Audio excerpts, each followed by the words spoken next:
say thank you to World Talk. Thank you to Canadians and Mexicans and Europeans and Ukrainian and all those who have reached out and supported us. We understand that you've had to turn your back on America because we are no longer a country with a leader that can be trusted. We're no longer a united nation here in America. We are the divided states of America. We no longer support the traitor that was elected by the MAGA cult members. We know as Americans, our families are in danger, and we appreciate your support. We want to thank you, and we want to say we may need you when the time comes, because I believe America has its next civil uprising coming very soon. And I see the anger in my husband and my son, who did 9 years in the Marine Corps. I see the anger in some of my friends. Well, hey, you gotta pay your tab. You gotta pay your tab. Esau, Edom, so-called white people. You gotta pay your tab. Do you see? This is the book of, all the evilness and wickedness you filthy, nasty motherfuckers did to the children of Israel. You see? Destroyed the earth. All type of shit. Did you see that shit? You see? This is the book of 2nd Maccabees, chapter 12 and verse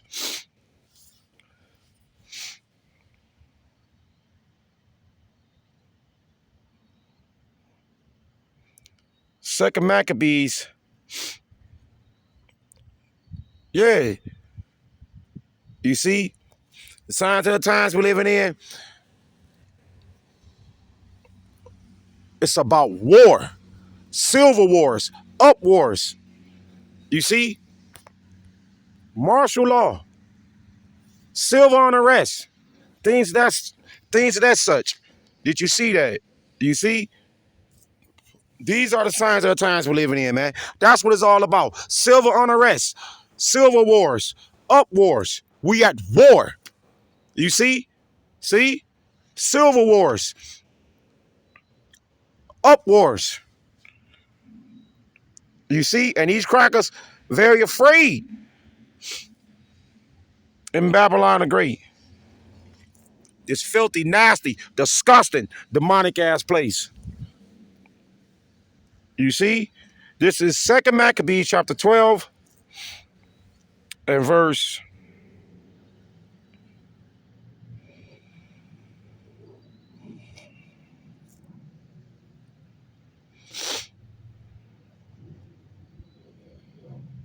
5. 2nd Maccabees 12 and verse 5. You see? It's the book of 2nd Maccabees chapter 12 and verse 5. When Judas heard of this cruelty done unto his countrymen, you see? Hell yeah, man. You Israelites, you niggas, us niggas, you niggas, us niggas. You see? Judas, our forefather, the Maccabees brothers. You see? He seen the terror and the dangerous, sick-made scenarios. You see? See? What this Sheeta my bitch talking about, man. She's very afraid. Plan for the worst. You see? In Babylon the Great. Yeah, you niggas gonna fight these crackers. You gonna fight your slave master. You see? You know what I mean? Yeah, you gonna come up against your devil daddy, your oppressor. Dick sucking ass niggas. Did you see that shit? You see? You know what I mean? 2nd Maccabees chapter 12 and verse 5. You see? Second Maccabees chapter 12 and verse 5. When Judas heard of this cruelty done unto his countrymen. See, these devils are cruel. They don't have a care in the world. They don't give a fuck about you. You see, all they want to do is label us, stereotype us, turn our bitches against us. You see, we can't even walk in a goddamn building site, man, without being symbolized. You understand? You see, Second Maccabees chapter 12 and verse 5. You know what I mean? Second Maccabees chapter 12 and verse 5. When Judas heard of this cruelty done unto his countrymen, you see, he commanded those that were with him to make them ready. See? Ready for what? Like I told you, the up wars, civil wars. What the fuck? You see? What this Shedemite bitch speaking of. Read between lines, stupid motherfucker. Great evils are coming. You see? Plan for the worst. Fuck that going to school for 12, 10 years. This place is falling, collapsing. You see? That's a dumbass, stupid ass mindset to have. To think about having a career or building in a place that's crumbling, becoming crippled and brittle by the minute, by the second, by the day, by the hour. You see? The mindset you should have, you should be rejoicing. This place is falling. You see? And these motherfuckers don't come up against each other. Even your brother. There's one in every family. There's one in every family. You see? You know what I mean? This is what our forefather Judas Maccabees witnessed. You see? You know what I mean? Yeah. These devils about to get fucked up, man, at a moment's notice. You see? This is Second Maccabees chapter 12 and verse. Skipping down. You see?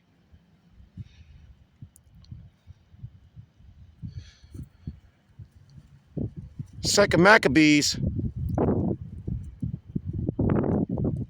chapter 12 and verse. Because this place is not going to rejuvenate, revitalize, regenerate some type of way. Fuck no. The hell with Babylon the Great. This evil, filthy, nasty, disgusting ass place. You see? This is Second Maccabees chapter 12, verse 44. You know what I mean? You on your dig? You see? Second Maccabees chapter 12 and verse 44. Second Maccabees chapter 12 and verse 44. For if he had not hoped that they that were slain shall have risen again. Ooh. Your devil daddy, Mr. White Man. You see? But they rose back to power, man. This is Rome 2.0. You see? This is Rome on Wi-Fi. You on your dig? You know what I mean? You see? But they got a mindset and a mentality that this place is going to go on and on and on. They're going to rule forever. You see? No! You fucking crooked demon devils. You honkies, you peckerwoods. You see? You red dragon demon devils. You crackers. Your bitch ass about to go on hardcore bondage slavery. Fast. That's your fate. Your destiny. You see? Get ready for the red Hebrew Edomite heathen slave trade. This Shedemite bitch, she's afraid. You see? Because this bitch gonna have shackles and chains around her neck and her wrists and her ankles. Did you see that? Do you see? You know what I mean? Second Maccabees chapter 12. You see? Second Maccabees 12 and verse 44. You know what I mean? It's the book of Second Maccabees chapter 12 and verse 44. For if he had not hoped that they that were slain shall have risen again. You see? Your devil daddy, Mr. White Man. These motherfuckers above us. We at the bottom. You see, it had been superfluous, Salakia, superfluous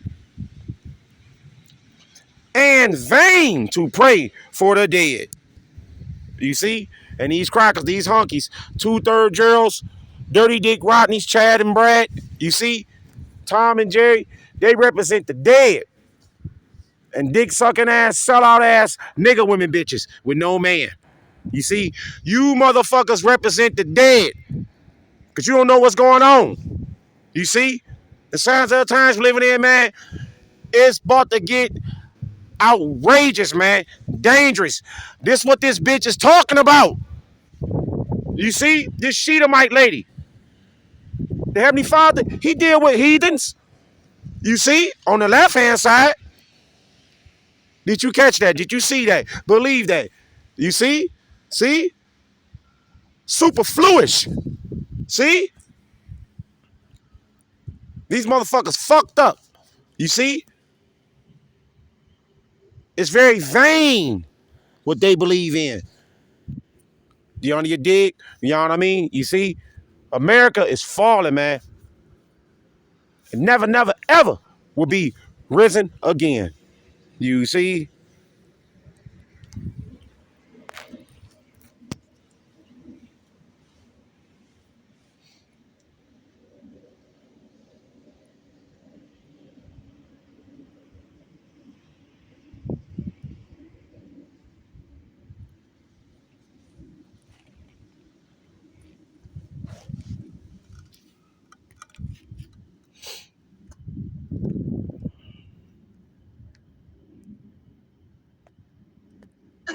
That I talk to that are still serving. I have friends in the military that hate Pete, that hate Trump, that they're holding on right now because they know they have people they serve with that they may have to fight it when the time comes. That people that they should be serving together to protect, that it may come down to them at war with each other. And when you have someone serving in the Air Force or the Marine Corps, and in one case it was the Navy as a family member or a friend that tells you that is when it's scary. But as citizens, we need to be prepared to fight this man. And it's not going to be a peaceful fight. He's already proven he cares nothing about the legal system, that he cares nothing about our children's future or our future. He only cares about being a dictator and serving the most elite. He doesn't care about Social Security or Medicare or veterans.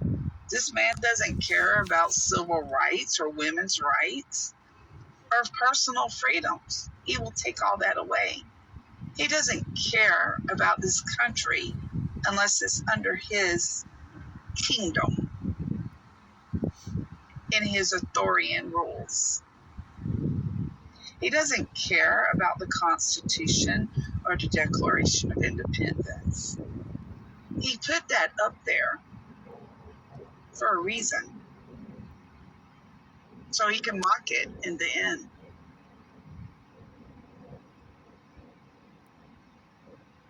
We're in danger, and we thank the world TikTok.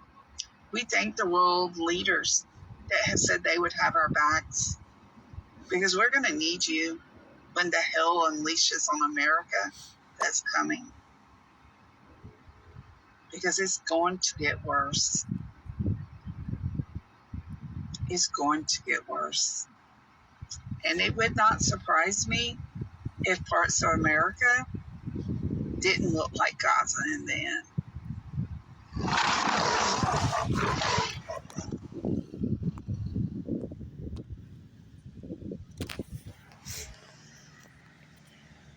Plan for the worst. You see? You bitches in trouble. Stinking ass, funk box, funky stinking pussy ass nigga women bitches. That's very proud with no man, no husband. You see, fuck you simp ass bitch made ass niggas. You make it worse for us. Do you see?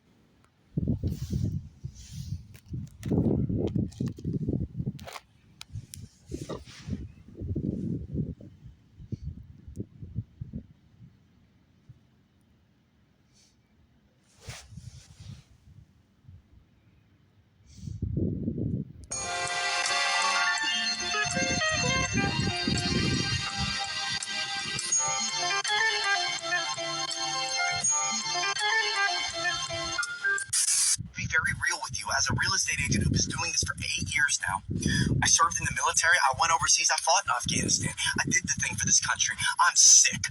I'm sick of what this country is doing right now. Continuing to gaslight this next generation into thinking the opportunity is still there. Work harder. Keep going. Don't stop. If you stop, you suck. Make money. If you don't make enough, nobody will pay shit. Work harder, make more. You made more, now make more. You're in America. It's the land of opportunity. You can do anything you want in this country. Just work harder, grind, go, make more, make more, make more. You gotta pay your bills. How do you support your family? Gotta raise a kid. America's dream, buy a house. Look at all this debt. Oh, you're not making it? Huh, must because you're just not working hard enough. What does the next decade look like with the generation of young men coming up trying to work their ass off that aren't seeing anything? The amount of people that are working hard, doing everything they can to put food on the table, put a roof over their head, provide for them and their family, even just them and their wife and their husband, whoever, is now in a world where if they work harder, they're not making enough money. And when they're not making enough money, they're being told it's because they're not working hard enough. They were able to do it. Grandma was able to do it. Uncle was able to do it. Sister-in-law was able to do it. Why can't you do it? Huh? You must not be working hard enough. And now we're in a world where you have to make $128,000 to live comfortably in a home in America, according to the Wall Street Journal, where you have to make over $100,000 just to get to the point, honestly, if you're in a relationship with a home, to cover your bills. Not thriving, not saving, not investing, not growing, not gaining assets, not facilitating a lifestyle that you're going to be proud of in the land of opportunity with your hard workedness. No, you'd be getting by. I'm going to go ahead and tell you right now, the land of opportunity is not opportune right now. Let me tell you, there are so many millions of young, hardworking men and women in our country right now that are not reaping the benefits that the past generations reaped. You're not doing it wrong. You are working hard, 40, 50, 60 hours, you and your significant other, maybe hundreds of hours of work a week within your household, and you still feel like you can hardly afford to raise your child? That's not fair. It's simply not fair. I understand we're in a free market. I understand capitalism means work hard, get money, have all this opportunity to do something with your life because you have this freedom. This freedom. We always have freedom. Oh, free market, capitalism, yay, money. 74.6% of the money is in the top 10%'s hands. 32% of it's in the top 1%'s hands. I just don't see what the next decade looks like if this continues. The political system of blue and red keep us fighting. Oh my gosh, that person's right. No, that person's right. No, you're a racist. No, you're a liberalist. No, every commercial I'm seeing alcohol, sexual immorality, and gambling. Alcohol, sexual immorality, and gambling. And then I get to a game, and then in the game, they're like, hey, you should gamble more of your money. It just seems like more and more the opportunity to escape the working class slavery that we are put into by the billionaires and trillionaires of our world is becoming inescapable. If you were to tell me, do you think home prices will crash or do you think home prices will double? I think home prices double much more easy than home prices crashing. And you say, why do you talk about home prices? Well, because that is the gateway drug to wealth in America. If you don't own assets, you will never get your ass in a class that you want to be a part of. You will never escape being broke. Guess what the net worth difference between homeowners and non-homeowners is in America? $396,000 average median net worth of somebody who owns a home, $10,000 average median net worth of someone who doesn't own a home. If you don't have it, you won't grow. And if you can't get into your first one, you'll never start the snowball. And if you got to make 128 grand to get into your first one with you and your friend, or you and your wife, you and your 2 kids, whoever the situation is, then I don't think that we're in a land of opportunity when the average median wage of an individual worker is about $47,000, $75,000 for a household. I'm worried.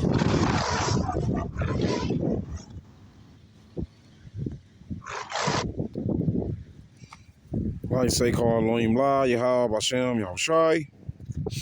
Call Elohim La, Yahab Hashem, Yahushai. All praise Mashiach, Yahushai. Call Elohim La, Yahab Hashem, Yahushai. Kwam Yasharala, Prince of Power, yeah, Jerusalem, we up. Yeah, Jerusalem, we up. Call Elohim La, Yahab Hashem, Yahushai. All praise Mashiach, Yahushai. Call Elohim La, Yahab Hashem, Yahushai. Shalom, shalom, shalom to the 144,000, the elect, the women and men, children, is going to make it to the kingdom. The honest apostles and elders and watchmen and servants and prophets, a great millstone, who I learned this truth from only through the spirit and power of Yahweh, by Hashem, Yahweh Shai. Call Elohim La, Yahweh Hashem, Yahweh Shai. Call Elohim La, Yahweh Hashem, Yahweh Shai. All praise Hamashiach, Yahweh Shai. And Lord willing, you brothers and sisters, was edified. It's on to the next one. Shalom.